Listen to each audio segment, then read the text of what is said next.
Tonight, we have some clarity, Canes fans, of exactly what the Miami Hurricanes will or won't be playing for as they head to the icy environs of Pittsburgh this weekend to close out the regular season against the Pitt Panthers.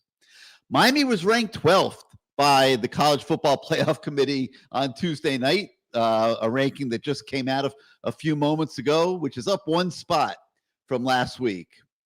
That means either way, honestly, there was still work left to do up at Pittsburgh this weekend, and style points will very much be on the agenda against the Pitt team that is not going to be easy to put style points on. Pitt played very well last week against Georgia Tech and is going to be highly motivated for this game on Saturday at Heinz Field against Miami.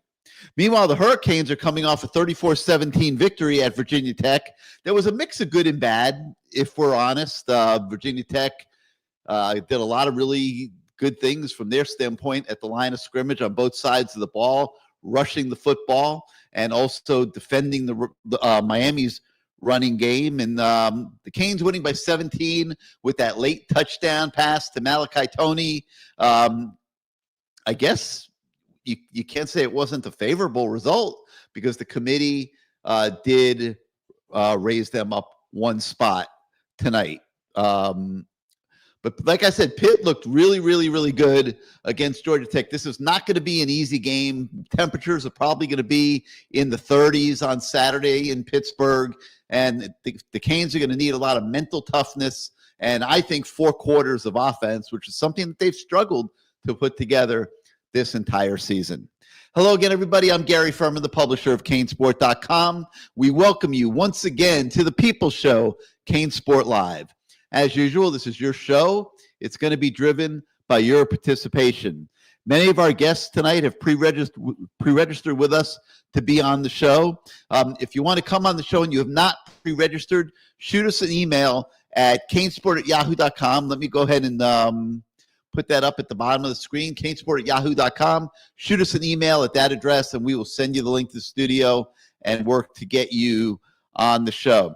As always, our managing editor at CaneSport, Matt Shodell, will be joining me here in the first hour of the show. Matt's monitoring the college football playoff announcement right now, as well as the press conference that follows it. And once he is ready for us with a full report, he will come join us on the show.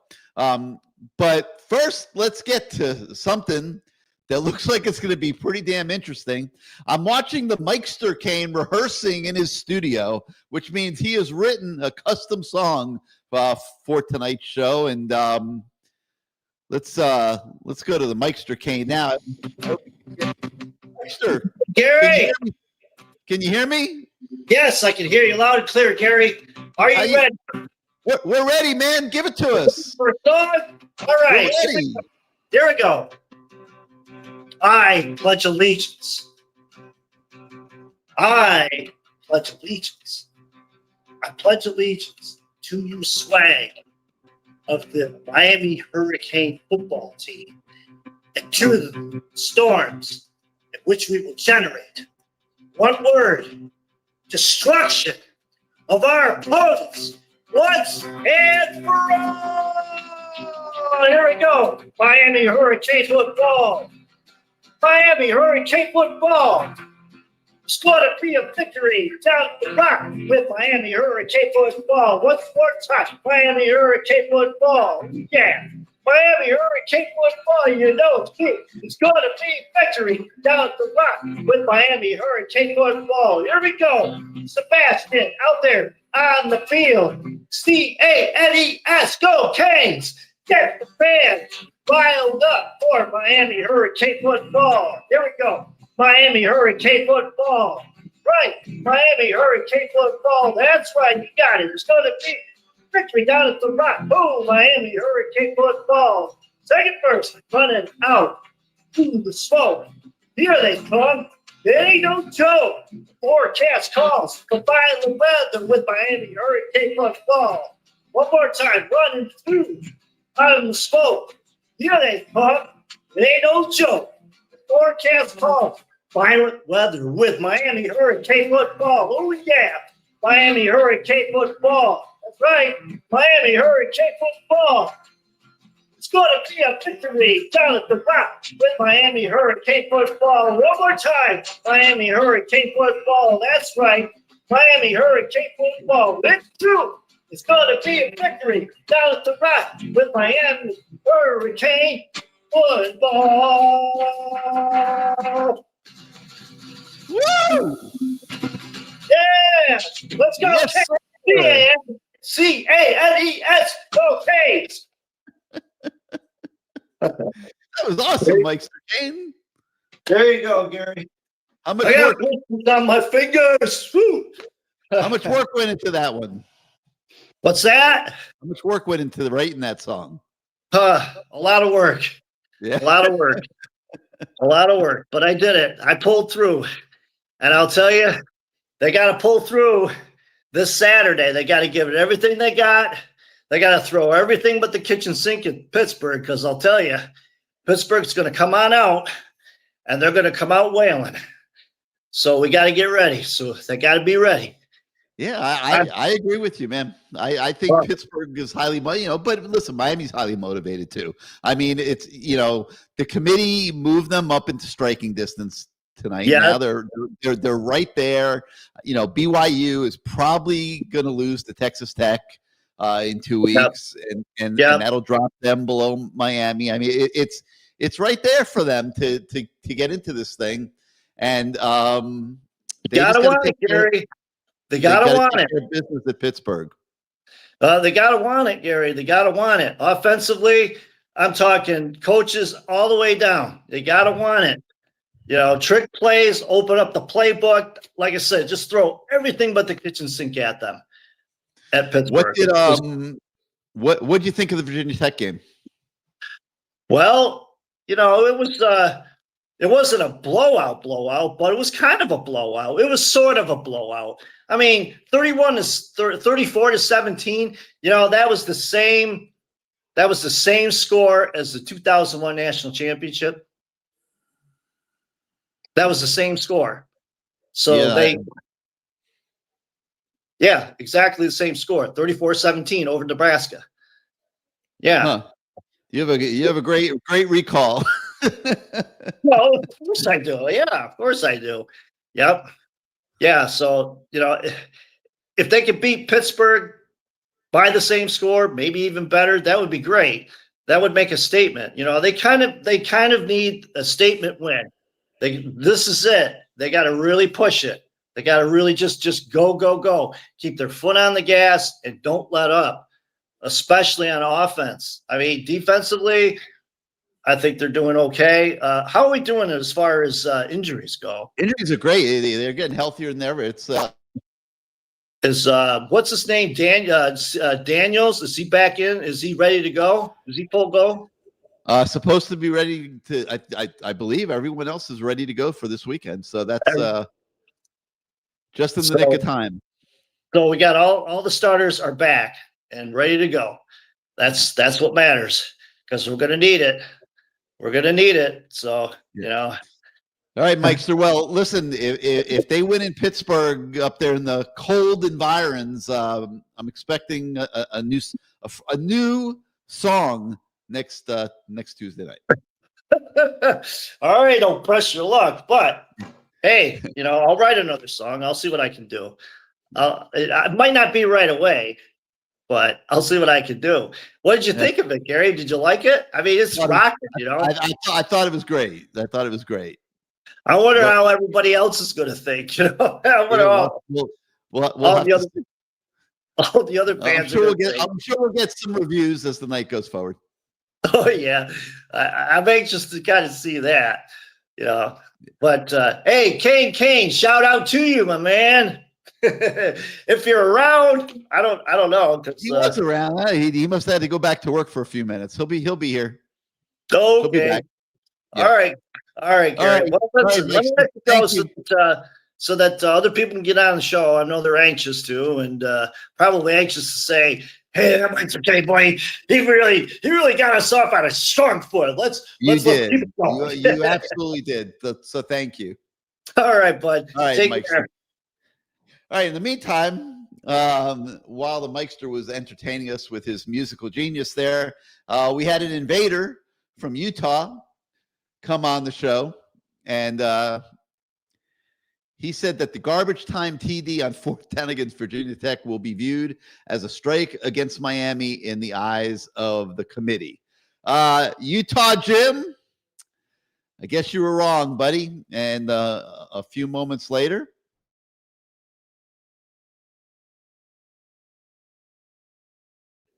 but it's not bullshit, okay? It's not bullshit at all because Utah doesn't have a quality victory on its slate. And the committee is finally starting to do what they should have done from the beginning and acknowledging the fact that Miami's 2 losses were very close, one play games without question against Louisville and SMU, the SMU game in overtime.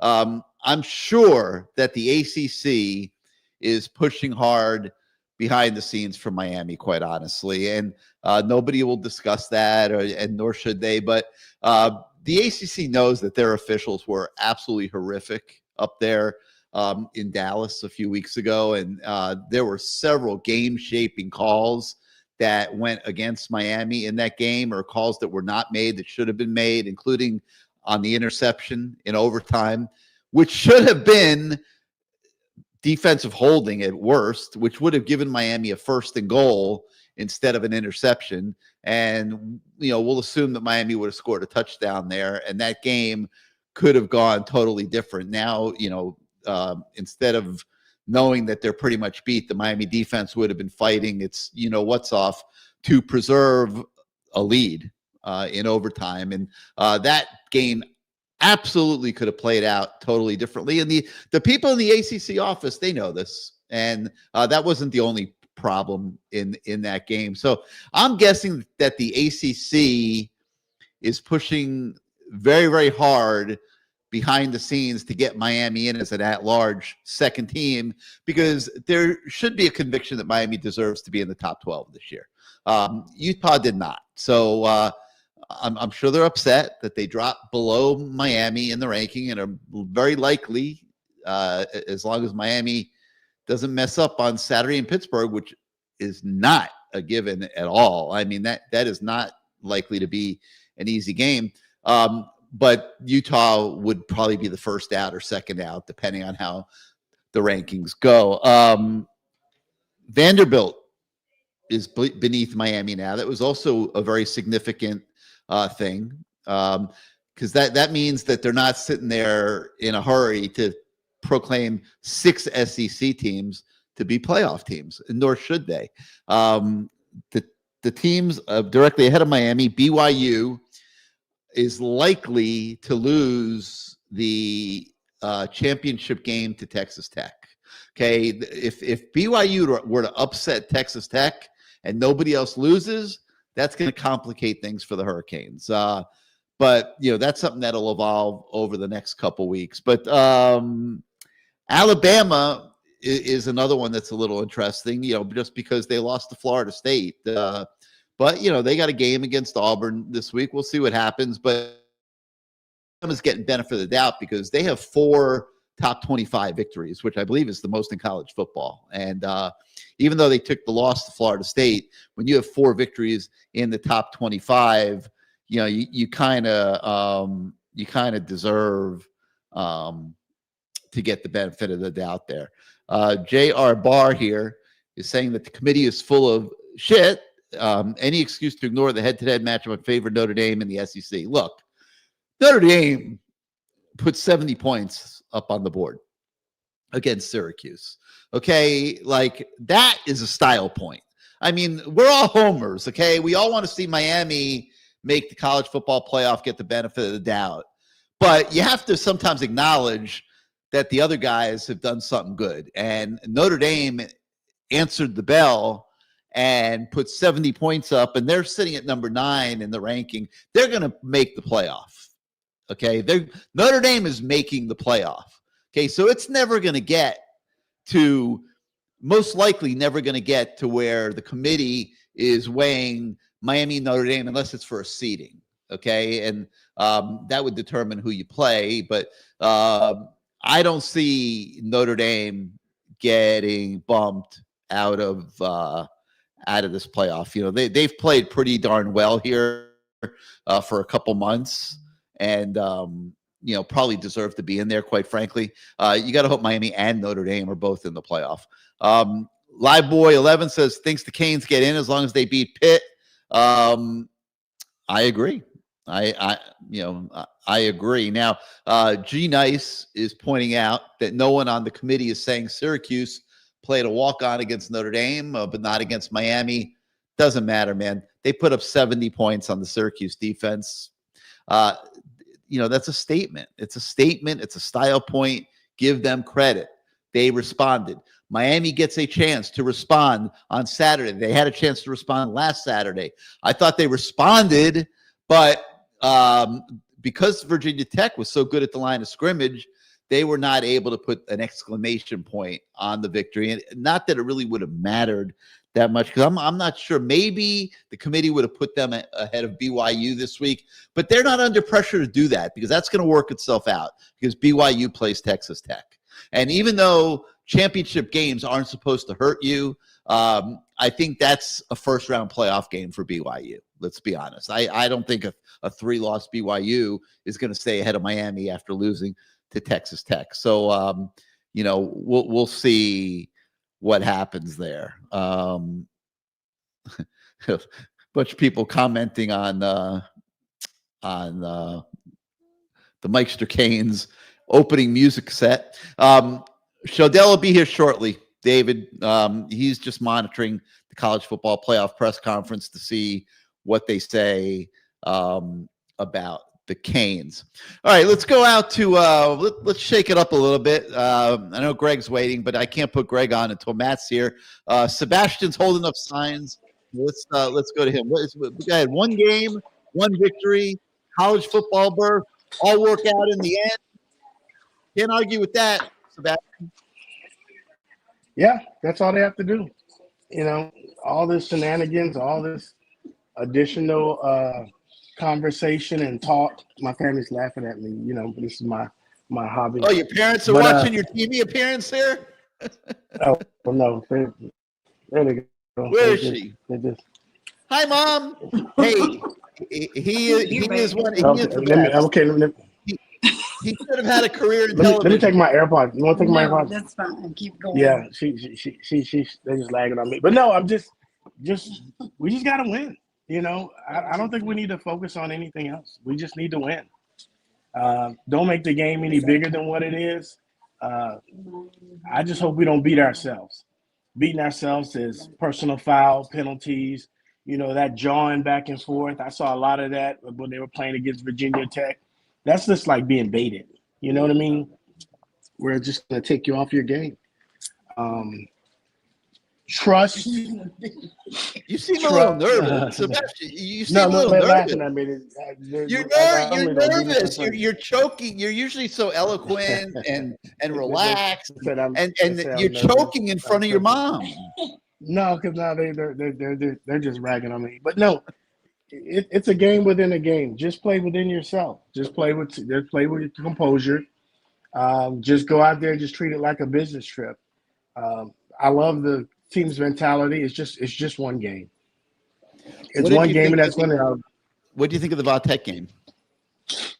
You know, the thing I thought about the Virginia Tech game is, on any given year, if you told me that we would go to Blacksburg and we'd beat them by 10, I'll take it. I mean, really. I mean, but we had a 2000 team or 2001 team. You think about when we beat Virginia Tech when we won a national championship. That game got a little tight in the end. But anytime you can go to Blacksburg and you can get a win, I'll take it. And if it's by double digits, I'll take it as well, too. I'm glad they went for that additional touchdown because you're kind of like forced to do that. But I don't know if that's really great sportsmanship. I was never worried about that we were going to lose the game. I just don't want them to make the game any bigger than what it is. Just go out there and play. Don't beat yourself because Pitt is an opportunistic team. if we make those mistakes, we won't earn the victory. And that's the message I would have to the team. Earn it. Just earn it. Just earn it on the field. Don't worry about what the commentators say. Just earn it. I see you wearing a sweatshirt. Where's home for you? Well, I'm in Fairfax, Virginia. And you're in Virginia?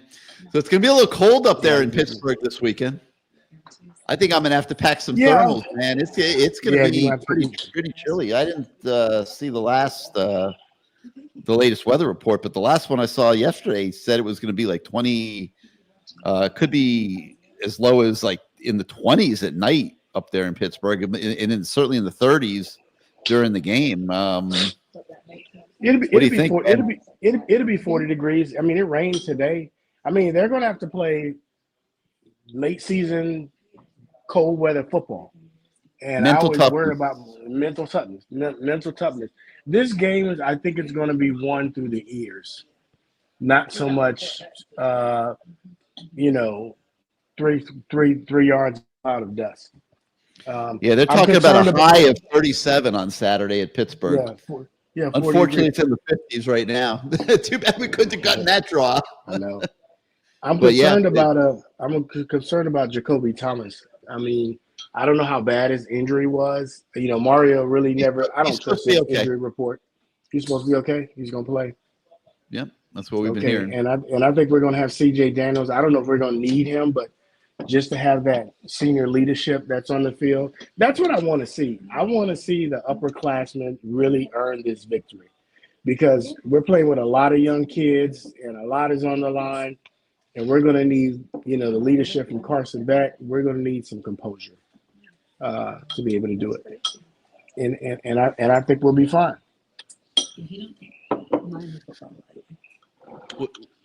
What's your mom saying? This is my wife. This is my wife. She's Oh, hello, Mrs. Sebastian. How are you?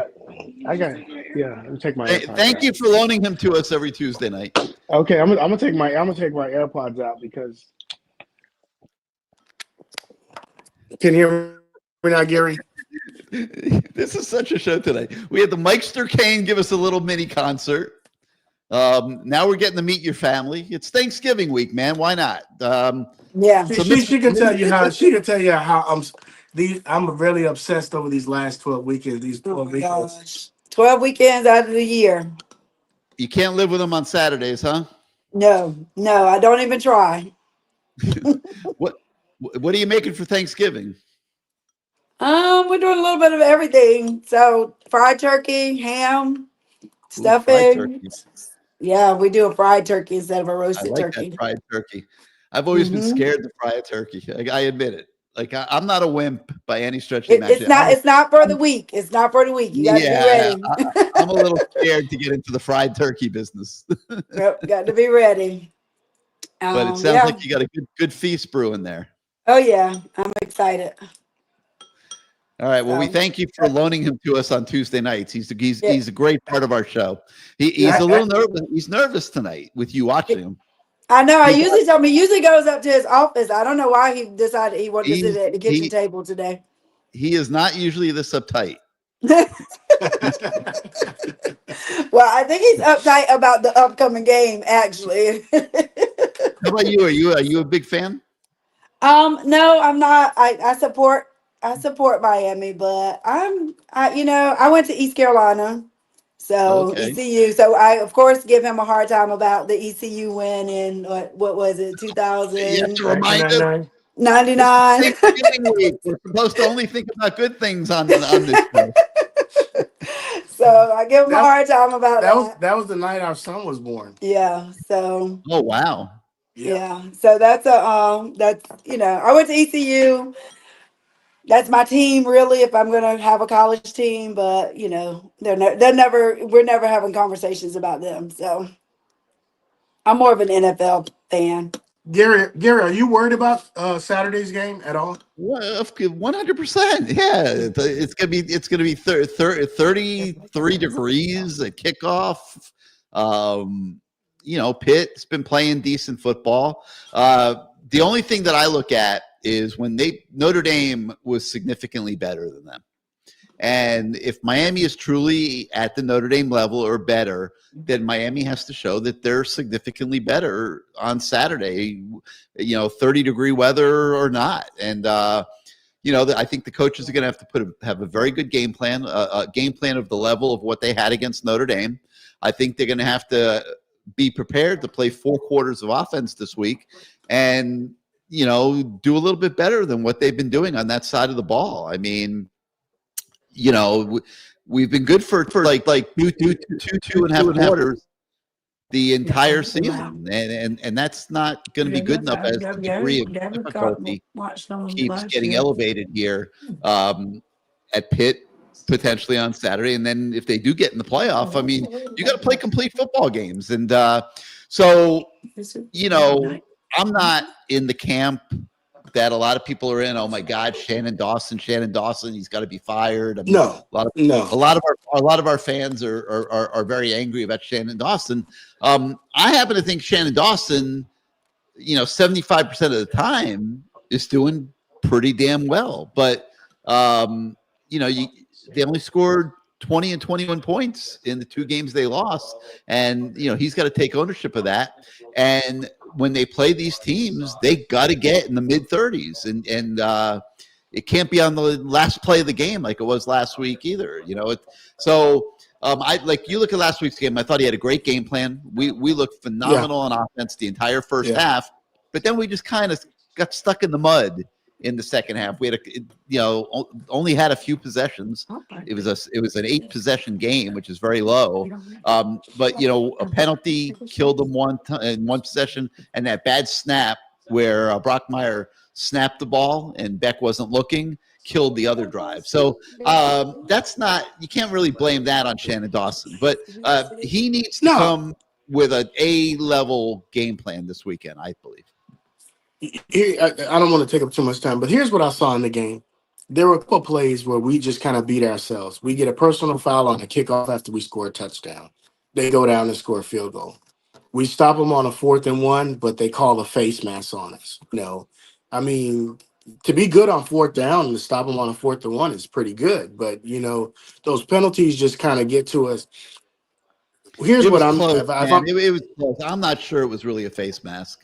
I don't think it was a face mask too, but those calls have been going against us all year. They've all been going against us this whole season. All year long. What I'm concerned about is I don't want us to be focused on this narrative, because if I walk out of Pittsburgh with a 3-point win, it's a 3-point win. I mean, we won. I care less about the stop points. At the end of the day, you have to beat the other team, and that's what we need to do. Your record is your record. That's what showed on the field.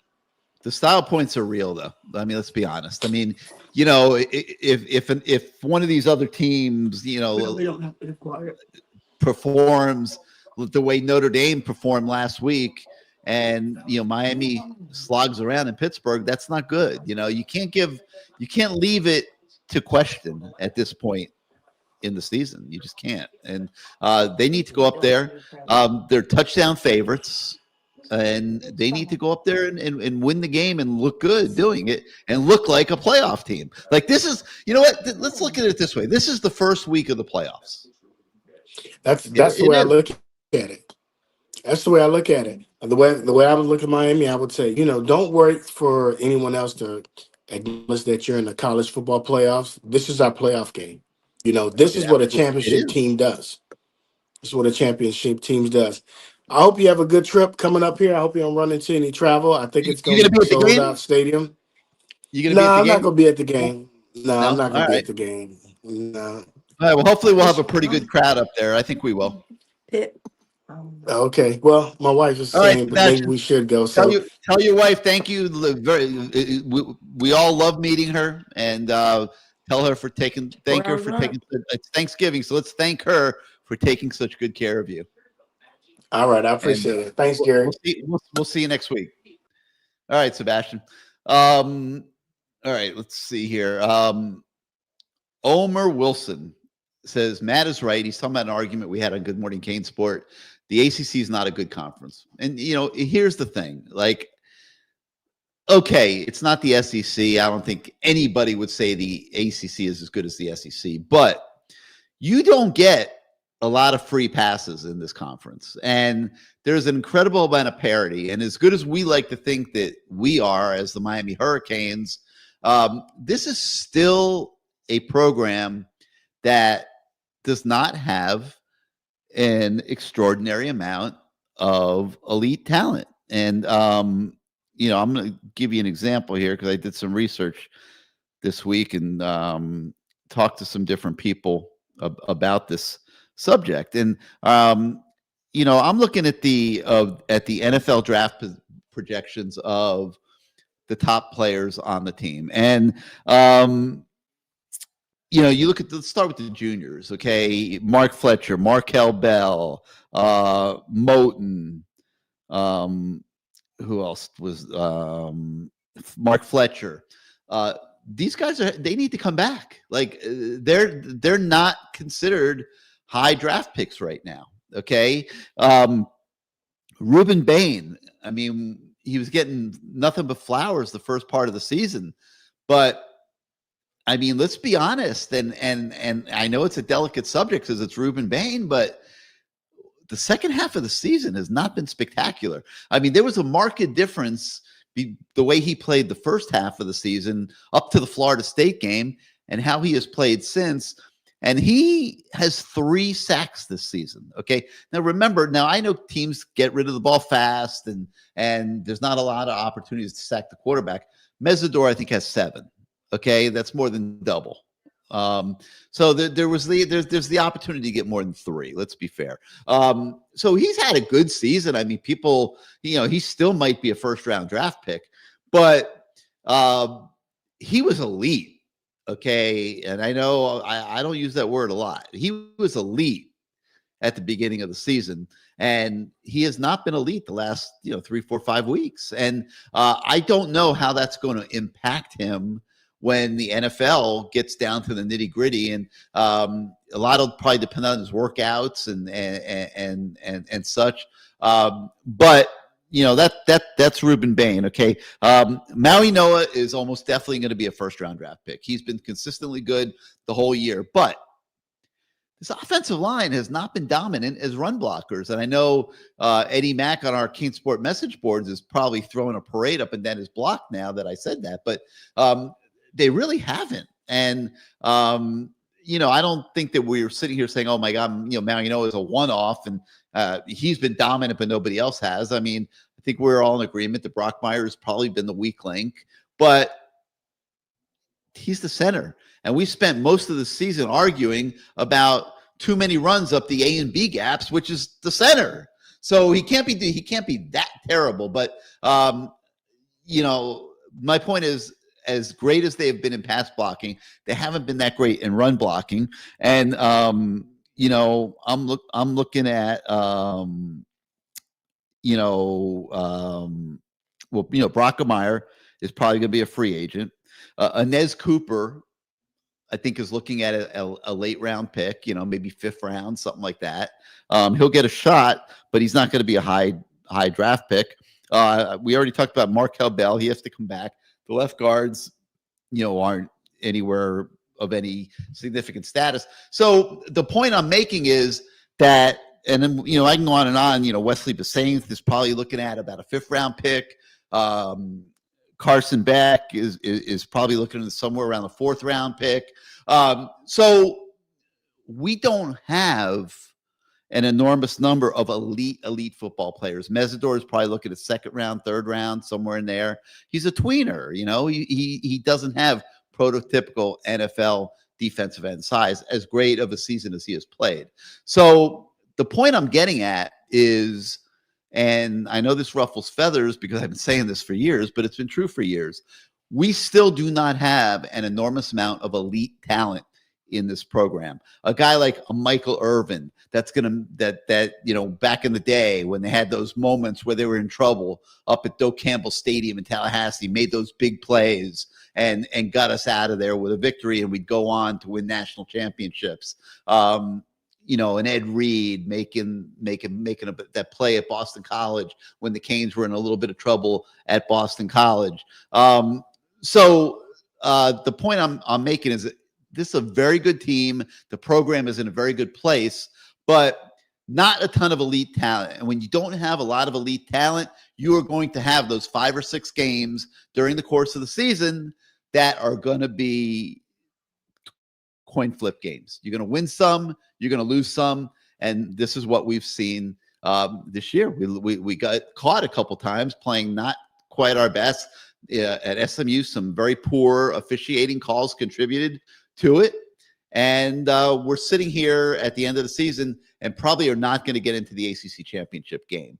But the committee tonight gave Miami a lifeline. And if they can go and take care of business against Pitt on Saturday, there's a strong chance they will be in the playoff. And that's all you can ask for at this point, is an opportunity to go play for a national championship. And that would be a phenomenal end to the season. Most of us before the year, I know myself, Matt, many others, said that this looked to us like a 10-2 football team. If they beat Pittsburgh, they're 10-2. They're in the playoff, which is exactly what we were hoping for at the beginning of the year. It didn't play out exactly how you would have predicted it if you were playing the one-loss game by game, and trying to predict what games they would win and lose. Matt tried that. He said Florida and Louisville. He was right about Louisville, not about Florida. I don't ever try to predict every single game. I mean, that's pointless. That would be phenomenal. And now it's up to the team. You got to show up at Pittsburgh and you got to play a great football game. But this point about the ACC not a good conference, it's a conference with a lot of teams at the same level that are capable of beating each other on a given week. And they usually do take turns beating each other. And the other thing I'll point out is even like the worst team, like Virginia Tech, it does not have a very good record, but they're able to show up at home against Miami and play dominant football at the line of scrimmage. Like most of these teams have something that they do well that can impact a football game. And it creates a lot of closer games and a lot of games where everybody takes turns beating each other. And even like the worst team in the league, which is probably Boston College, is coached by an NFL head coach that can scheme things up and come up with something every now and then to allow them to be competitive in a game. And they almost beat Georgia Tech a few weeks ago. So that's how I feel about the ACC. No, it's not the SEC, but it is a very competitive conference that probably should get a little bit more respect than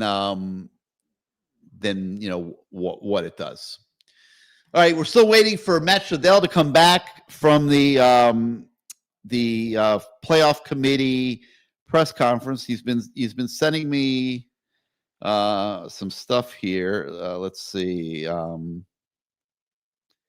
He says that Miami was in the same pod with Notre Dame this week, which is kind of interesting because if Miami was in the same pod as Notre Dame, they say they do these rankings by breaking it into pods. If Miami was in the same pod as Notre Dame, why was Notre Dame ranked ahead of Miami? I mean, that's just ludicrous. Okay, I wrote a column about that on CaneSport this morning. Like the game was really played. There is a head-to-head there. So, I'm just going to read Matt's notes verbatim here. As for Canes fans hoping when Miami got in the same grouping with Notre Dame that Miami would get the edge based on the head-to-head win, the committee threw cold water on that. They were compared this week, but compared in the same pool with Alabama and BYU. The committee still feels Notre Dame is a complete team and deserves to be ranked ahead of Alabama, a one-loss BYU, and Miami falls in accordingly. The committee has seen good, consistent play from Miami. Carson Beck, he looks like the Carson Beck in that 5-game win streak. It seems they're back on track. They started the poll at 18, and now they're 12. They are the biggest mover in the last 4 weeks. And I'll tell you what, he's right. I mean, now, should Miami have been 18 to begin with? Absolutely not. That was a ridiculous overreaction to 2 close losses and making a judgment on SMU and Louisville. And, they screwed up when they did that. But to their credit, and I know some people are probably angry at them tonight, they corrected that. And they've moved Miami up to number 12 now. And that is giving you a pretty good chance of getting into that number 11 spot, where you would go on the road and play number 6, who I believe is Ole Miss. I haven't seen the complete ranking. I'll look it up here in a minute. But that would be a pretty nice little first round game, Miami at Ole Miss. And so I think the committee's doing their job. We may not agree with every decision they make. I certainly don't agree with them putting in Notre Dame ahead of Miami, because you have a head-to-head result. But Notre Dame has earned it, and they put an exclamation point up there for that committee this week. And they do look like a complete team, as Miami has at times this season. All right, let's go out to Adam here. Adam, welcome back to CaneSport Live. How you doing this evening? Good, Gary. How are you? Doing good. My throat's getting a little dry from talking too much. I need Matt to come back. I see Matt's miking up, so we'll be in good shape here in a minute. But quick question. And does the ACC do ref reviews at the end of the year? Because some of those calls in the Virginia Tech game were just awful. The catch, it was 4th and 8. That wasn't a catch. In no way was that a catch. And then they let Virginia Tech run a 4th down 3 times before finally. Is there oversight for the officiating? Because it's been awful. Of course there is, and it's going to be ugly this year. I mean, it's not just in the Miami games. These refs have been horror shows this entire season. Well, wasn't there one in Clemson and Duke where they called Clemson for a pass interference, and there is in no way was it pass interference? And then Dabo got fined? Yeah. I mean, it's just ridiculous how bad the officiating is. What happened with our run game against Virginia Tech? It was like we were missing tackles. They were able to get around the I think they did a good job of scheming it up. I think they, you got to give them credit. They're good at the line of scrimmage. That was obvious. And I think their coaches did a heck of a job on both sides of the line of scrimmage. Okay. We couldn't run the ball. I mean, we averaged 2.5 yards a carry, 28 yards a carry. We had a couple good runs. Pringle had a couple good runs up in there. A couple good runs and a lot of bad ones. And I'm going to tell you something else, Adam. We've been talking about the running game. This has been an issue the whole year, to be honest. It's been masked by all the other stuff that's been going on over the course of the season. Miami's longest run from scrimmage, I believe, is still 35 yards by Mark Fletcher against South Florida. 35 yards. Wow. I could have been busting long runs this year. Not even against Bethune? I could have sworn we. Oh, okay. Wow. I don't think so. But this is with an offensive line that was believed to be. I know who I'm going to make choke right now. Yeah. They were believed to be elite. I'm not saying they've been elite. They've been elite in pass blocking. Have not been elite in the running game. But they're not big plays in the run game. Well, no, for all those complaining, I mean, even you look at some of the drops against Virginia Tech. If Bauman hangs on to it, again, that's another touchdown. I mean, the offense, the passing offense, at least for most of the game, looked like it was humming. You had Marion was running wide open. You had the beautiful wheel route pass to Pringle for the touchdown. And he's really surprised, Pringle. What have you thought of his ascension throughout the year? I saw it before the year. I saw it in practice and but it didn't look like there was going to be room for him to play. But he was patient. He was working scout team the whole year. He'd come over, get a few reps here or there. But to his credit, when he got a real opportunity, he delivered. And mad props to that kid. He's changed the whole picture of the running back room as it looks into next season. And I think Jordan Lyle is going to end up in the portal because of it. They can't take care of everybody. Okay. You can't. You can't take care of Fletcher and Brown and Pringle and JV Mallory coming in. And, you can't take care of 5 or 6 running backs at a time. There's just not the budgeting for that. So, Well, aren't they talking about bringing in another running back? This Wisconsin commit, yeah, if they can get him, Lassiter? Latimer, yeah, they will. They'll Latimer, bring sorry. him. Yeah, they'll bring him in if they can get him. But I think Jordan Lyles is going to be the odd man out and is going to end up in the portal, which is unbelievable. I mean, this is a guy that was a starting running back at the beginning of the season, and can you imagine if he ends up in the transfer portal? I mean, that would be an amazing development, but it could happen. Okay. And did Josh Moore play at all? I know Upshaw played. Did Josh Moore play?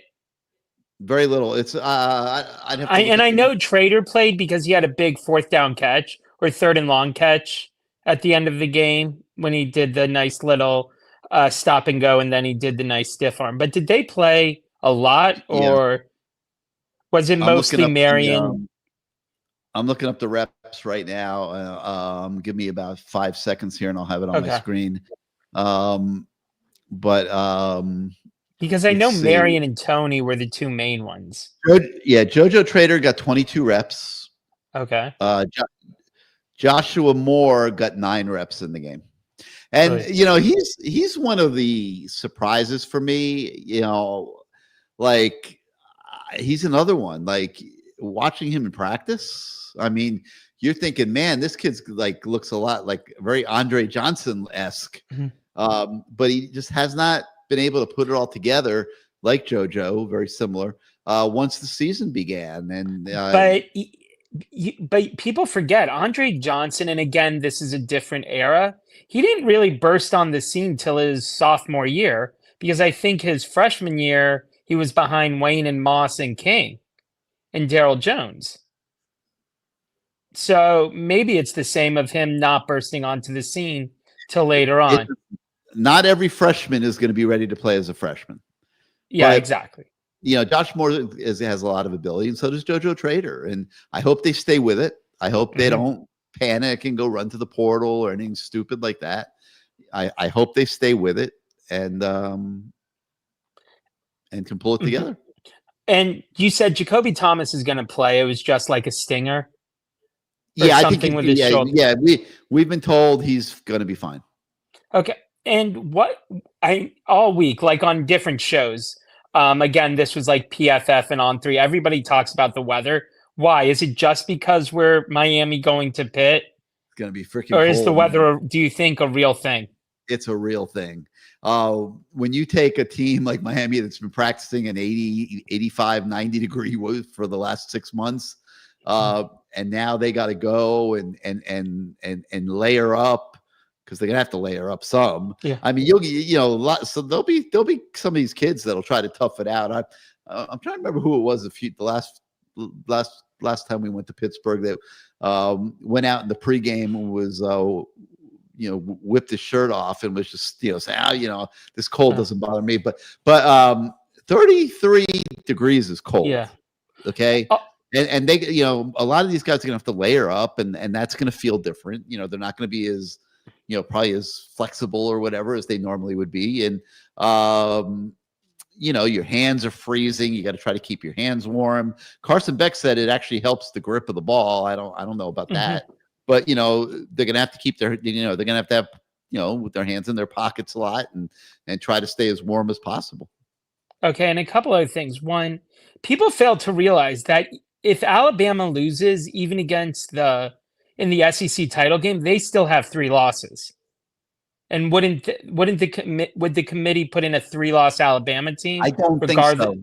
I don't think they will. I think there'll be too many 2-loss teams that will be sitting right there fighting for a spot. And I don't think they would put them in with 3 losses. I don't. I think at that point, I'm not sure. I'm trying to. Vandy, I think, plays Tennessee this weekend. So I don't know how that they're going to hold up against Tennessee, but there will be teams sitting there that might be on the bubble that would have to get consideration if Alabama has 3 losses. Okay, and a couple other things. One, is this team taking any different mindset, because we were in the same exact situation last year, going into the last game against Syracuse, so win and you're in, and we couldn't get it done. Do you see a difference in the mindset from the lessons of last year that we could take into the game on Saturday? Man, I want to say yes, but I don't. I wouldn't be saying that and believing that. I'm a big believer every game stands on its own 2 feet.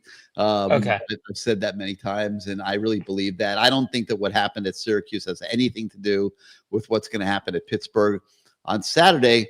But listen, it's a playoff game. You have to look at it as a playoff game, and if you're really good enough to be in this thing, then you got to go up there and win this. This is your first round playoff game. Yeah. And, you got to Well, go. we've been in the playoffs, I've been saying, for the last 4 weeks. Yeah, but this is a real one. Yeah. Because it's on the road. You have the mental toughness test of the cold weather and the stakes that are on the line. I mean, obviously, if you lose this game, you're not making any playoff. You're probably going to the Gator Bowl or the Pop-Tarts Bowl. So, yeah, I mean, this is a real playoff game. Okay. And last thing, outside of this Kennedy kid who they keep talking is going to decommit from Missouri, do you see Miami losing anybody else in the class? Right or now, is we this don't. class? Nope. So right this now, class is pretty much set in stone. Pretty much. I mean, you might see them add somebody here late, but we don't think anything's imminent there. And yeah, we think this is what it's going to be. So UNC's not going to get Mallory or one at Missouri getting Charles or whatever. Don't think so, but some of these teams are throwing a lot of money out there. So okay, and Miami's not going to take advantage of like Florida or FSU or even LSU with no coaches trying to. I don't think there's anybody there that they're really actively trying to flip at this point. Okay, well, thanks for taking my call, Gary. Have a great rest of the show. All right, Adam, thank you for being part of the show. All right, let's bring in Matt Shodell. It's the Matt Shodell hour now. At some point, we're going to have to let him go to sleep. But, Matt, you have been monitoring the rankings. You've been monitoring the press conference with the explanations of the rankings. Give us an update. Yeah, I'm not going to be able to go on with callers. I still got to edit my story, but I wanted to come on and at least tell everybody the situation, let everyone know. So basically what happened is the good news is Miami moved ahead of Utah and Vanderbilt. They moved ahead of Vanderbilt last week. Now they moved ahead of Utah, which obviously almost lost, which that should have happened, right? That's what we expected. That's the good news because, I was telling Gary earlier today, if Miami had been behind Utah or Vanderbilt, like it's over. Neither of those teams are going to conference title games. Utah in particular is not going to lose this week. Vanderbilt might. There's not as much concern now. I was a little concerned if Vanderbilt was 13th, Miami was 12th, that if Vanderbilt beat Tennessee and looked really good and Miami barely won against Pittsburgh, there would be a problem. But 2 spots in between, I think we'll be okay with that. The major issues, and I was just on the conference call with the head honchos from the committee. So Miami finally is in the same pooling, grouping, pod. People use different words. Somebody on the conference call used the word pod, and the committee guy got super mad. He's like, it's not a pod, it's a grouping. Like, whatever.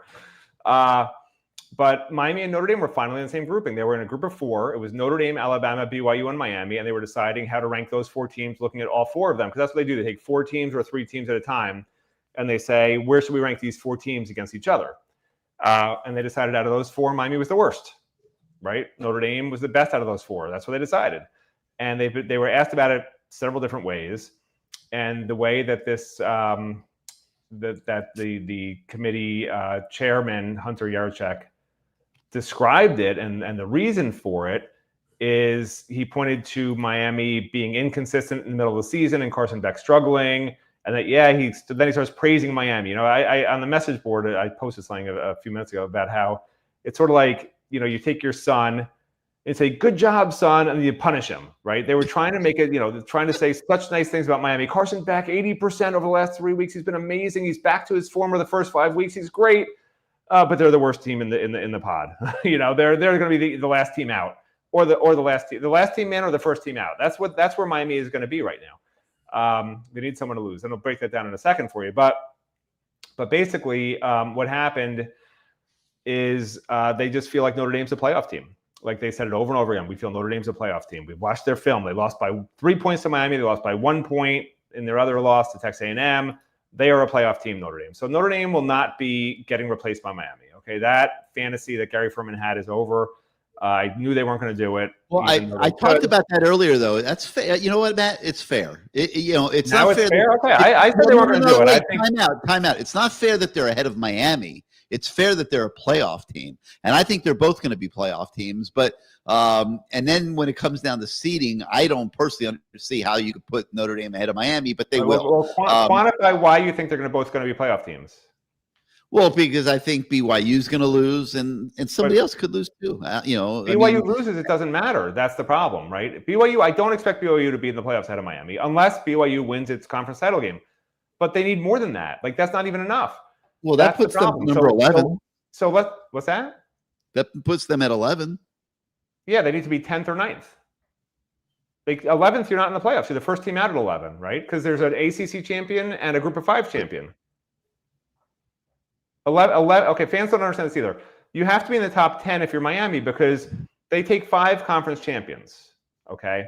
And out of those 5, and out of those 5 conference champions, 2 of them are ranked below Miami.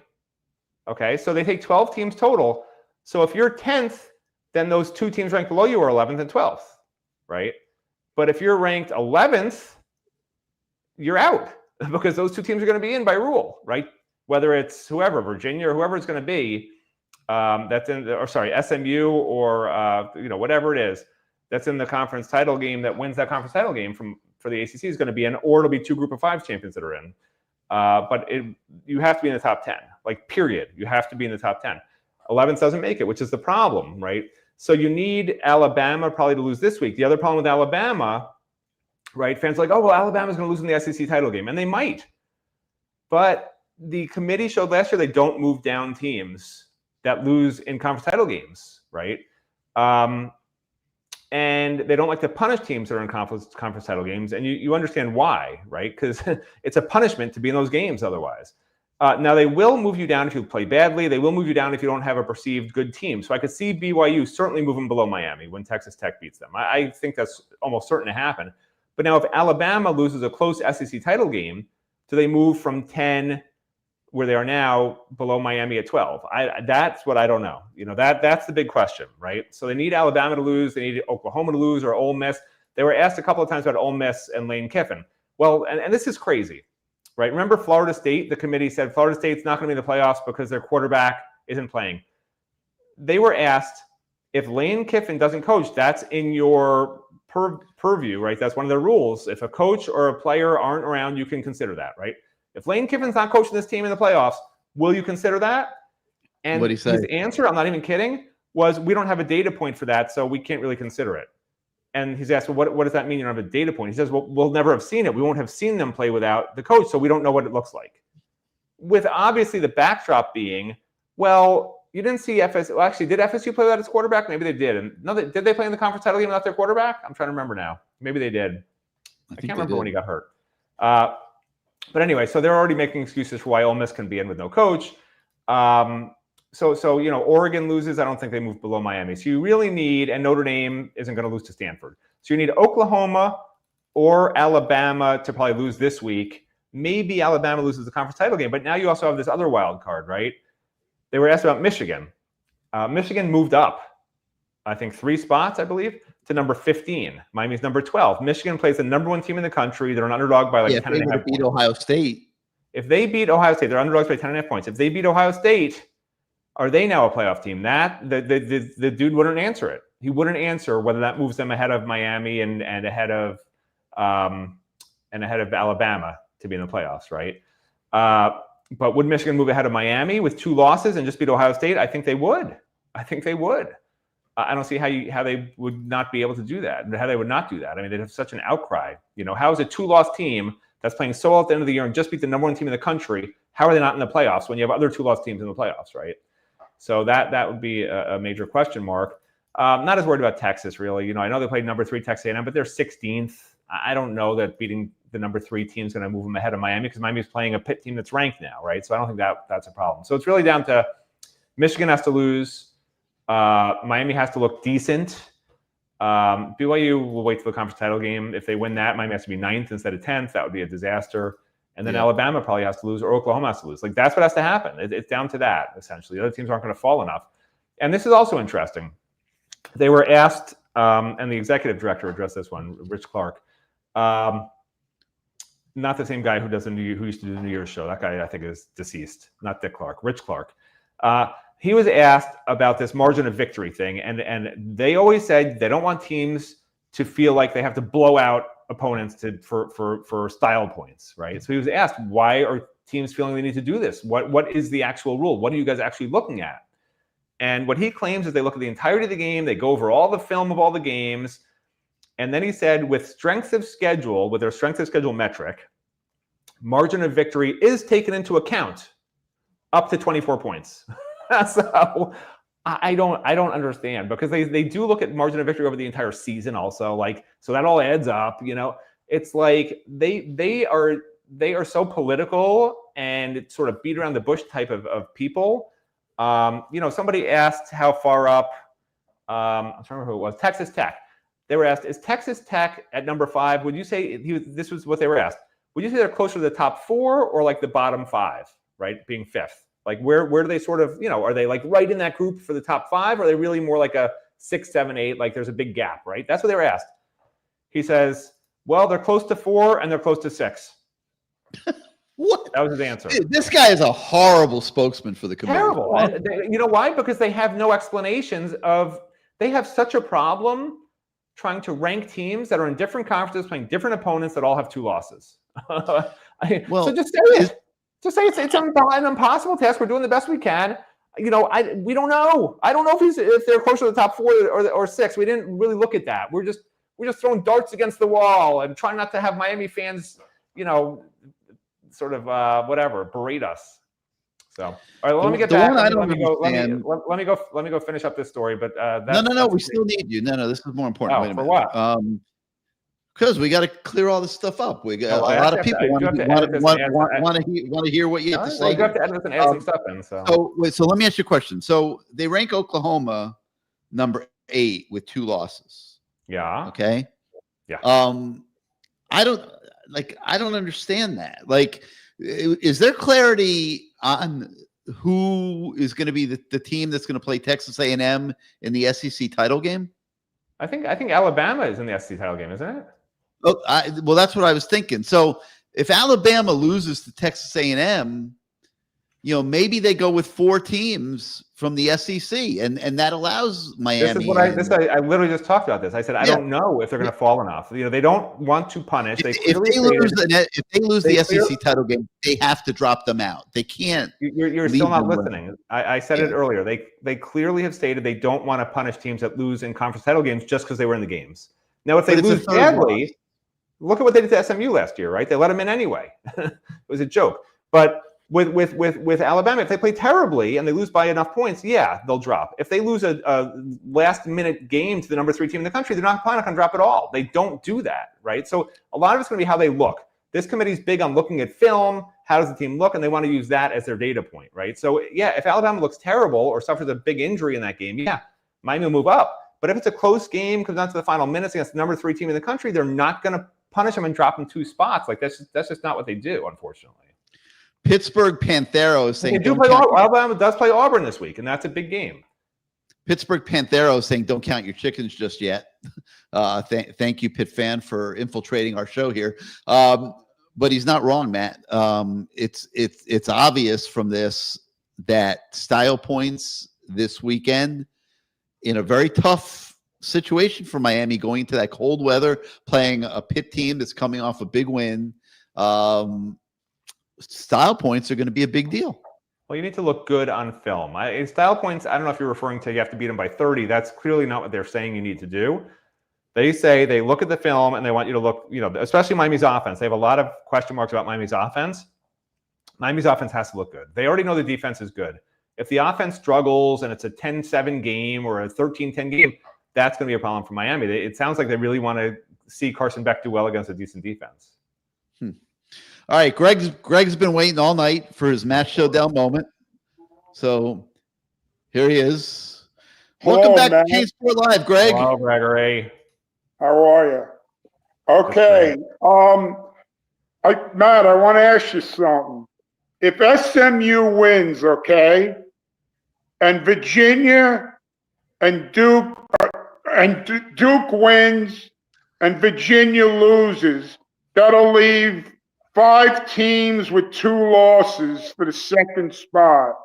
Virginia, Duke, Georgia Tech, Pitt, and Miami. Who gets in? I wish I could follow what you said. Here's what has to happen. The best chance is SMU, Virginia Tech, and Wake Forest win. That's the simplest one. The other ones are very complicated. Like Cal has to win, and Virginia, and Wake Forest has to win, and Syracuse has to win, and NC State has to win. The only one that would involve just 3 teams winning would be SMU winning, Virginia Tech winning, and Wake Forest winning, and then Miami's in. But, I couldn't follow all the different scenarios you say with your Texas drawl, so I don't know. But there's a few scenarios. They're all very unlikely. Greg, center your camera for us. By the way, there's even a scenario where both SMU and Virginia lose, and Miami still doesn't get in. Like, those are real scenarios. Like, it'll be hard for Miami to get in, even with both those teams losing. That's how crazy and hard it's going to be for Miami to get in. Okay. Does the ACC realize Miami's the only team that could do damage in the playoff? None of these other teams. That's not how their system works. But yeah. So if they're the highest ranked team in the ACC, don't yell at me. They that's not their system. Miami lost 2 conference games. They don't. The whole system is bad. The whole system is bad because you're right. The best teams in the conferences don't get represented in the playoffs. That's their system, and it's the stupidest thing you ever heard. Who would create a system where the best teams in the conference miss the playoffs and a worse team gets in the playoffs? But that's what the NCAA has created because they're geniuses. They figured out a way to get the worst teams in and the best teams out. Okay. So by the way, if Cal and Virginia Tech, if Cal and Virginia Tech both get upsets of those top 2 teams, then for Miami to be in, they need Syracuse and Wake Forest both to win. Like, that's how ridiculous this is. That's a freaking joke. It's ridiculous. Okay. Yeah, it's ridiculous. Wait, Matt, let me ask you a question. I have a question, Matt. Greg, let me steal a little bit of your time here. So I get what you just said, but if you go through this ranking, Ohio State, Indiana, Texas A&M, Georgia, Texas Tech, Oregon, Ole Miss, Oklahoma is the one I'm a little questionable on. Notre Dame, Alabama, like, you get through that top 10, like those aren't shitty teams. Like those teams have legit arguments. He's asking about the ACC. Miami's the best team in the ACC, and they don't get in. No. But what I'm saying is the committee has a tough job here because those aren't shitty teams. Like, those are all legit teams that can make a case for being in this playoff. If they could expand it to 14, if they could expand it to 14, they'd be much better off. They need to do that. I mean, BYU, I think, is going to take care of itself. I think if they lose Texas Tech, they will not make the playoff. I don't care what they say about conference championship games. You won't be able to justify it. No. Utah already dropped. So, I mean, we'll see, but this is not clear cut and not easy for this committee. I'm not making excuses for them, but they need somebody to lose that's not supposed to lose. Okay. Can I talk now? Go ahead, Greg. It's all you, man. It's all about Greg. Right. I have a question for both of you. Penn State, LSU, Florida, Auburn, and Ole Miss will probably have openings. Do you think Mario Cristobal is on the mind of any of these ADs? No. Do you think he would even get a consideration for any of these other jobs? No. Why? If he's such a great coach. I think that they consider, I think that there's nobody that's considering he's leaving Miami. And I think that they're right about that. I don't think Mario's looking to leave Miami. But why wouldn't they put, to see if somebody was interested in him, they would contact his agent, but I don't think that they would get a favorable response. I mean, can you imagine if Mario put himself up for, the Ole Miss job right now? Are you kidding me? No. Okay. I want to give Mario his pre-final grade for the season. Uh-oh. I'm giving him an A- for the recruiting class, of the 25 recruiting class. Okay. I'm giving him a B+ for the portal. and I'm giving him a C- for game day coaching. Because go back to the tape from weeks ago when I said there's only one person that can stop us from going to the playoffs, and that is Mario Cristobal, which he did by taking the ball out of Beck's hands and playing conservative football when he had the best team on the field 10 of the 11 games that we played. Many of them by a good margin, playing slow tempo football instead of, when you have the better team, shouldn't you be pressing the issue and trying to score? I don't understand his reasoning. Can you explain that to me? Matt's flabbergasted. I'm just proofing the story here. Sorry, say it again. What are you flabbergasted about? He changed. Something happened after we lost the 2 games to the offense, because it doesn't look anything like it did before. Okay? Right. He trusted his overrated run blocking, and it killed us against SMU. Okay. My last point, I got 2 little things for Gary. Uh-oh. You said Ruben Bain might be a first-round pick. Every mock draft has him in the top 5. Every single mock draft. I don't know what game you're watching. You want me to be a homer and politically correct, or do you want me to be honest?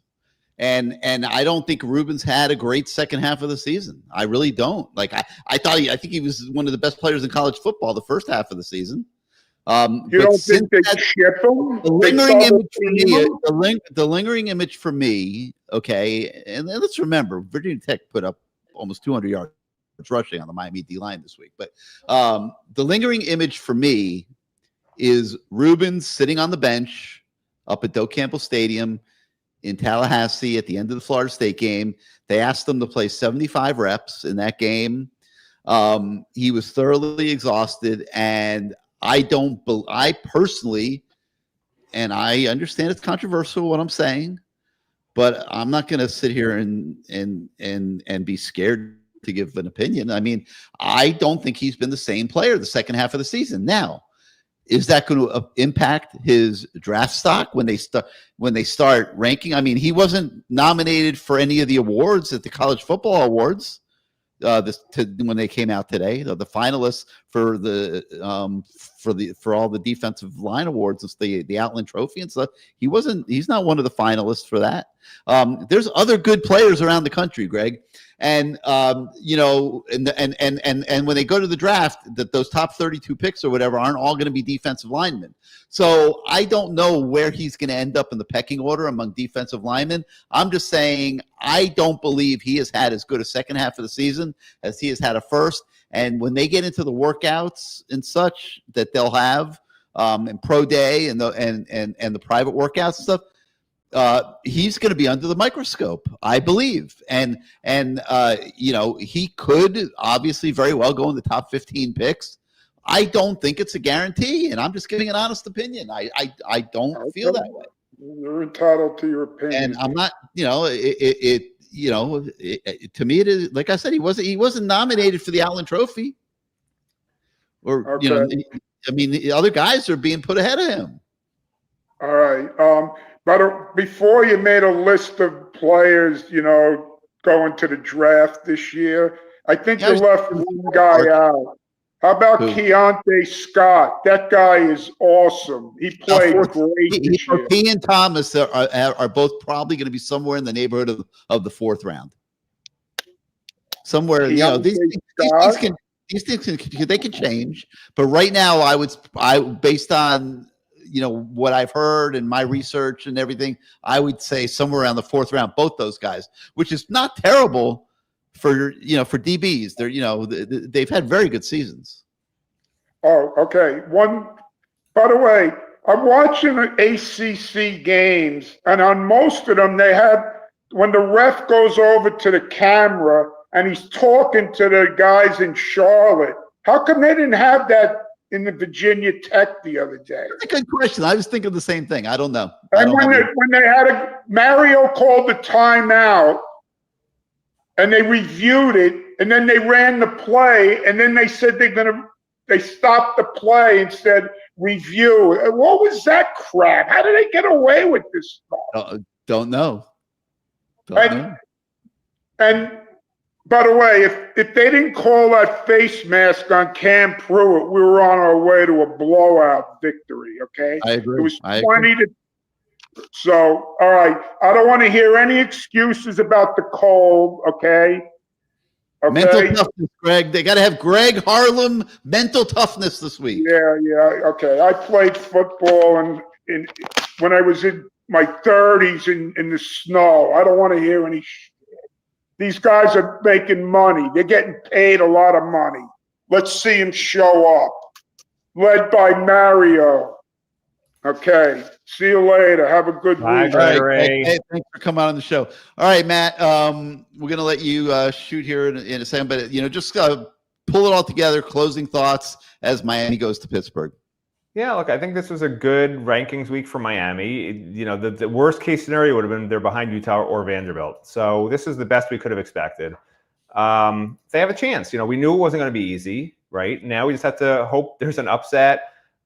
People who are relying on a conference title loss for Alabama.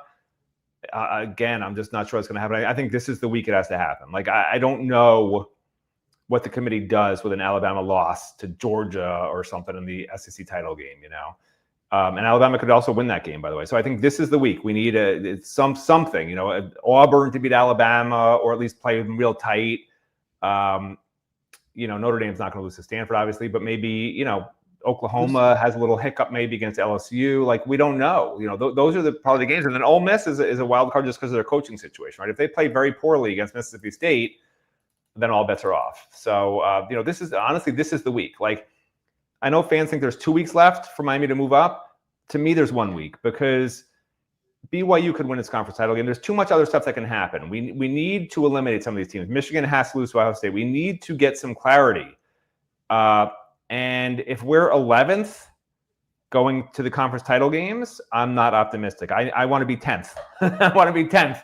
And then you're in. If Miami's 10th after next weekend, they're in.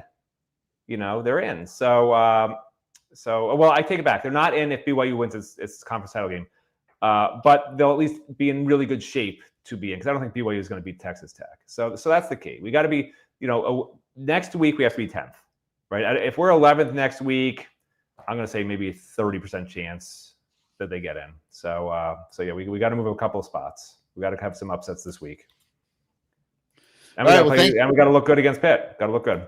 Got to look good against Pitt. Yeah. I mean, the style. It doesn't matter how many points you win by. Just look good. They're ranked. You just got to look good, not play terrible, and win. Yeah. All right, Matt. Okay. Thanks for the report.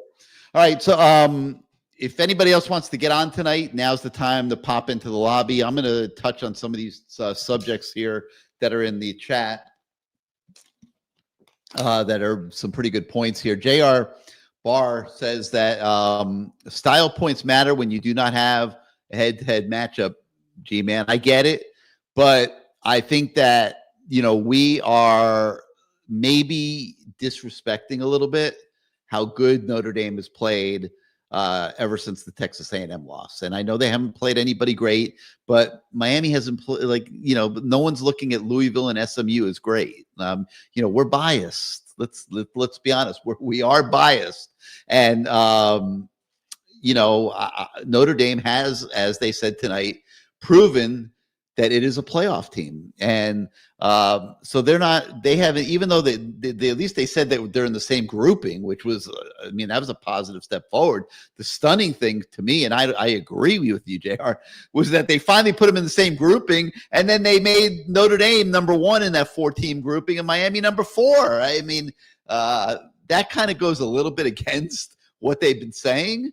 And I'm guessing that they're going to be called into question quite a bit on that here this week. But, anyway, Billy DeLulu, 22 points should be the cap on style points.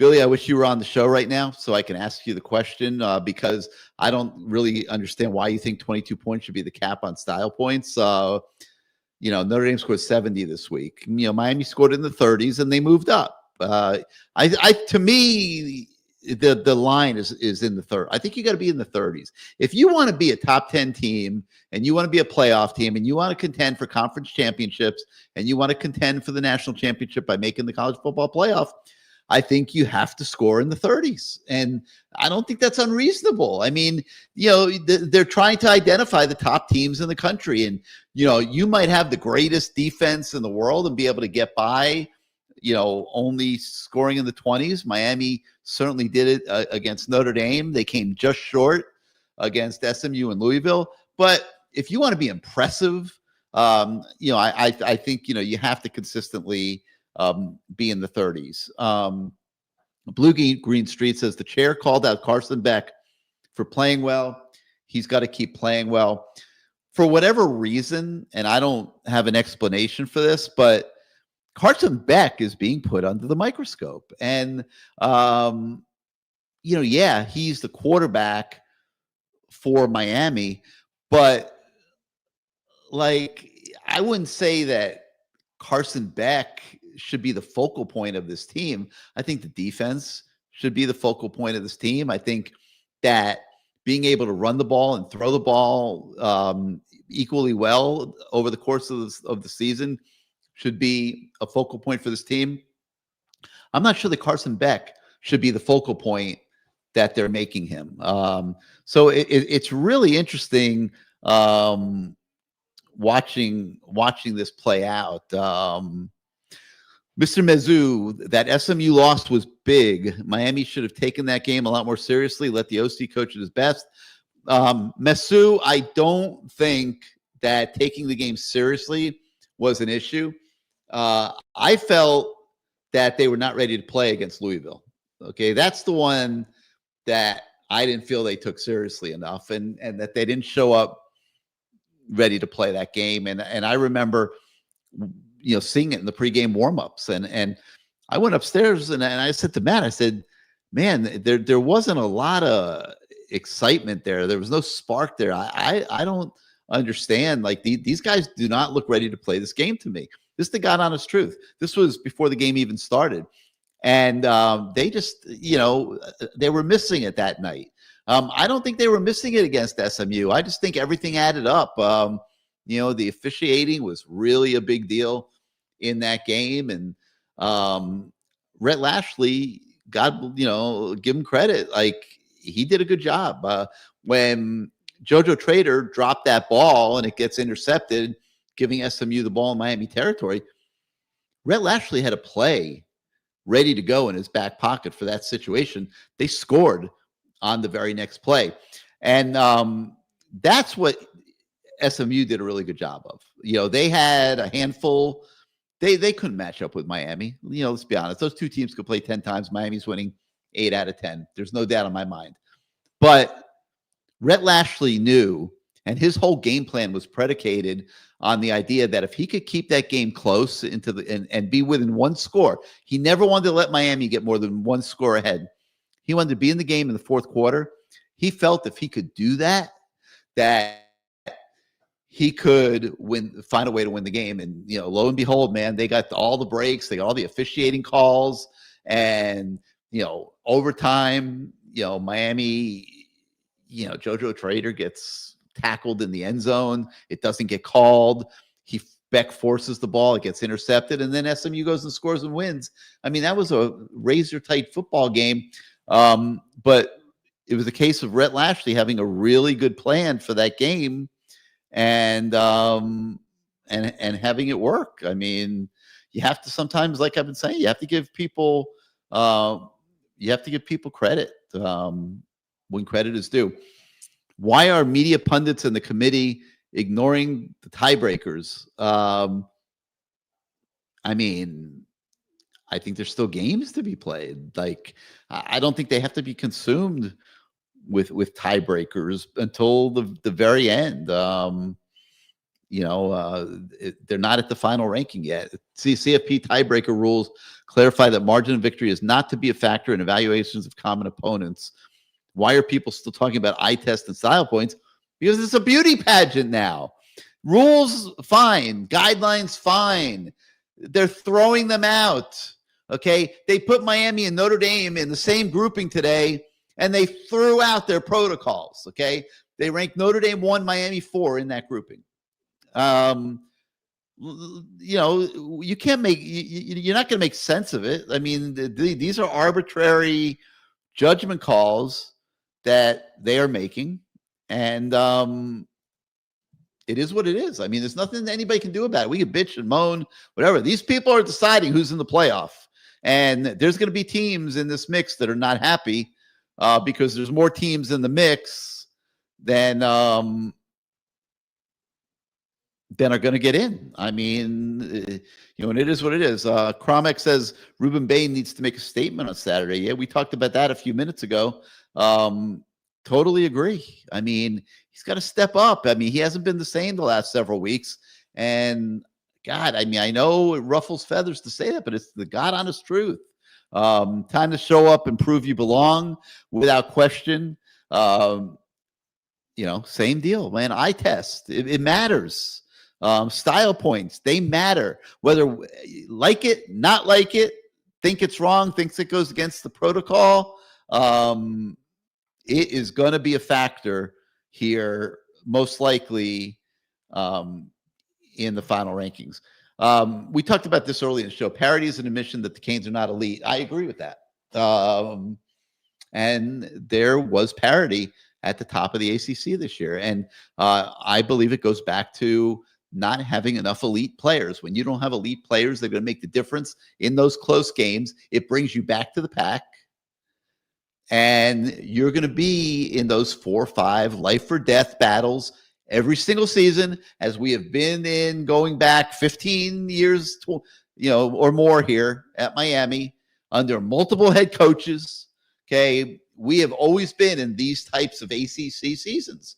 No matter how good we think our team was. Look at last year with Cam Ward. What happened? Syracuse happened. Georgia Tech happened. Virginia Tech happened. Cal happened.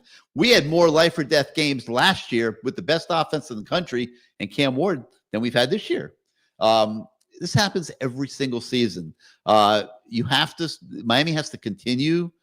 They did a better job recruiting. This was Mario's best year of recruiting, in my opinion. And they got to keep the standard of talent evaluation up that they had this past year, and they will stay on the trajectory that they're on. But Miami doesn't have significantly more elite talent than these other top 6 or so teams in the ACC, and it's being proven on the field. It's like if the talent was so much better as we like to think it is, then it wouldn't be showing up on the field the way it is. I mean, with all these close games. And that's just a fact. And I know I know it ruffles feathers. I know it's hard to accept. But, it is being proven. And, Dirty Cane thing, be honest, in the ACC, you got to show up, man. You have got to show up. And you can't take weeks off. And you might be the best team. And there's nobody that doesn't believe that Miami's not the best team in the ACC this year. But they did not show up all 12 weeks. Okay? They didn't show up against SMU. They didn't show up against Louisville. Okay? And they got caught. Might have been a lot of other things that contributed to it, but got caught. Didn't show up. Miami's best team in the country. They've literally played 6 rivalry games. I mean, I'm not sure that that's an argument that you can stand behind. I'm certainly not going to try to stand behind that. Ian Killian again pointing out, like we talked about earlier, Bain only has 3 sacks. That's unreal. Yeah, it is unreal. I mean, this is a guy that early in the season, after the first couple games, was being spoken about as the best defensive player in college football. Had to get more this year, out of Ruben Bain. And they got to get it out of him on Saturday, man. Ruben, I hope you are watching. Please, you have got to raise your level back up. You're capable of it. Has there been some self-preservation going on? I mean, he's being called a top 10 NFL pick. I mean, wouldn't that get to anybody's head? I do not want to get hurt. Listen, he cut it loose in that Florida State game. Okay, like I talked about. And that is the lasting image for me of Ruben Bain this season, was how exhausted he was at the end of the Florida State game. And I don't believe that we've seen the same player since then. And, maybe there is a little bit in the back of his mind, self-preservation. I've proven myself. I'm going to be a top pick in the NFL draft. I do not want to get hurt. I don't want, I'm staring at a $30 million future here or more. I don't want to mess that up by getting hurt. Not out of the question. Would you blame him? I mean, we may not like it as may not like it as fans, or that, you're not getting the best out of your best defensive player, but like, you couldn't knock him if it's in somewhere in his head that he has solidified. He's solidified his standing. NFL scouts know he's been getting doubled in his super high pressures all year long. Yeah, he's been doubled some. He's been held some. So is Mesidor.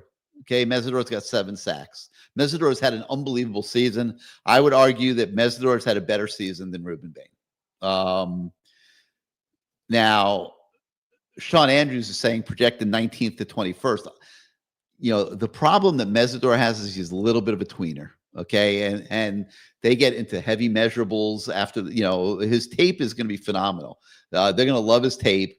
But, his measurables is not prototypical NFL defensive end. And that could be a factor. And he could drop to the second round or even the third. But his tape is going to get him into at least that level, I would think. And it'll be interesting to see what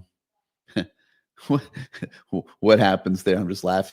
Somebody's impersonating me in the chat and says he wants to do an exclusive interview on the show. Why do ACC teams lay down against Notre Dame? I think that they're not as good. I mean, Notre Dame is good. I mean, Notre Dame played in the national title game last year. Miami certainly did a good job against them on opening night, but they're a good team. It's not easy to look good against Notre Dame for all these teams in the ACC. And the one that really bothered me was Pitt. Okay, because Pitt should have had a good enough team to challenge Notre Dame. And when your coach in the middle of the week starts saying he doesn't care about the game, and all he cares about is the ACC games, and then sends his team out to play Notre Dame at home in a packed stadium, and you've already told your team this game doesn't matter. What are you going to expect? What was the probability that they would play their best game? I don't know, man, but definitely agree with this. You better bring your game every week in the ACC. One of the worst teams is Alabama. That's in the playoff. Well, I'll just ad-lib a little bit on this one. Alabama's got the worst loss for sure. Florida State. Okay, that's a horrible loss. But they have 4 wins against top 25 teams. I mean, they have redeemed themselves from that bad opening night in Tallahassee. I mean, let's be honest. Again, we're biased, okay? And we're sitting there saying, you lost to Florida State. You don't belong in the playoff. They're saying, who else in the country has beaten 4 top 25 teams? The answer is nobody, okay? So Alabama has earned their place in the ranking, and I don't know that that'll change if they beat Auburn. I mean, I think if they beat Auburn, they are going to be in this playoff. I love the people that are predicting that Syracuse on purpose took a dive against Notre Dame just to hurt Miami. They were playing without a quarterback. I mean, they had no hope. I don't know. Mario on the sideline with a play sheet. I don't believe that this has anything to do with anything. I think Mario always has a play sheet. I don't think that there was any special special thing there at all. Stop putting Jordan Lyle in the portal. Listen, I'm not saying I'm just saying he hasn't played the last 2 weeks. Why? Okay, he's not on the injury list. Okay, so if you're not playing him and he was your number one back going into the season and he's healthy now, and I understand you probably can't pay 5-6 running backs in this age of NIL. I'm just putting 2 and 2 together, and I'm saying maybe he's going into the portal. I'm not saying he's definitely going into the portal. We do not know that, in either direction. I'm just saying that, it's a possibility. It's reading the tea leaves that he might go in the portal. Fire Marine Kane here. Mario needs to get out of Dawson's way. Let him call the offense as he sees fit. I do believe Mario was dictating the running game commitment earlier in the season. I don't know that he's in Shannon Dawson's way as much as people want to believe. I don't, Mario's not trying to hold his coordinators back. He's a coordinator's head. He likes to let his coordinators coach. He lets them call the game. He doesn't try to call the game on game day. But I do think that they overestimated this offensive line as run blockers. And I do think they over-relied on the running game at times over the course of the season. And I think I'm not going to say they've gotten away from it, because up there at Virginia Tech last week, they ran the ball 30 times. I think they passed it 32. Let me just double check that. Yeah, 32. So they had 32 passes, 30 runs. That's not getting away from the running game. But I think that they've expanded it a little bit. We're not sitting here every week saying, why are they running every single down in the A and B gap? It's a lot more. We've seen a lot more outside runs. I think Pringle has brought a new look to that situation. And, but I don't think it's so fair. I think it's a little bit overplayed. The whole thing about Mario meddling with Shannon Dawson. I mean, Shannon Dawson, to me, he's good. He's an offensive coordinator, but he needs to be great to be the offensive coordinator at Miami. And there's a lot of lapses. You look at the Syracuse game last year, you're up by 3 touchdowns. He's doing a great, phenomenal job. And then you give up a 21-point lead and the offense sputters the rest of the game. These are the things that are happening. We've seen it this year.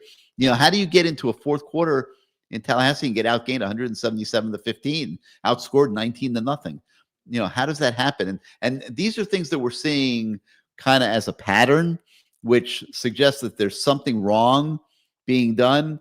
And I would just like to see that get figured out here. I mean, it's too late for this season, and hopefully it doesn't end up costing them a berth in the playoff. But I would like to see that. That to me is the biggest thing they got to figure out going into the off season is why is that happening? And I don't have an answer for that. All right. Well, I think we've covered just about every topic there is to be covered on tonight's show. I thank all of you guys for watching. I hope you got some good insight into the rankings, and we'll see, man. Big game, obviously, on Saturday up at Pittsburgh, and the Canes got to show up mentally tough. They can't be bothered by the weather, and they got to put 4 quarters together on offense. I don't think there's any question about it. Program note, tomorrow night, 8 o'clock, same time, we will have a Lamar Thomas show. So I hope all you guys will come back tomorrow night and join us on a pre-Thanksgiving Day Lamar Thomas show. And I don't know yet who our special guest is going to be tomorrow, but it's always somebody good and entertaining. So I want to thank Matt Shodell. I want to thank everybody who participated tonight, both live on camera and in the chat. Hope to see a bunch of you guys up at Pittsburgh this weekend.